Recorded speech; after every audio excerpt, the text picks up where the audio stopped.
কেউ কেউ বক্তৃতা দিয়েছে এখানে আমার চাইতে বেশি জনপ্রিয় আমার বউ, তাহলে আমার নির্বাচন করার দরকার নাই, যে জিতবে তাকে নির্বাচন করতে হবে ইনশাআল্লাহ।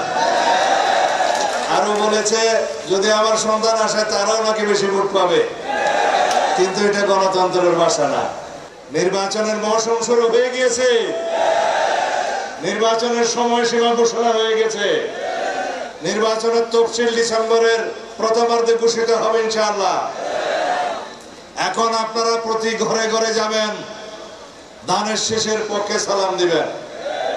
কেউ কেউ বক্তৃতা দিয়েছে এখানে আমার চাইতে বেশি জনপ্রিয় আমার বউ, তাহলে আমার নির্বাচন করার দরকার নাই, যে জিতবে তাকে নির্বাচন করতে হবে ইনশাআল্লাহ।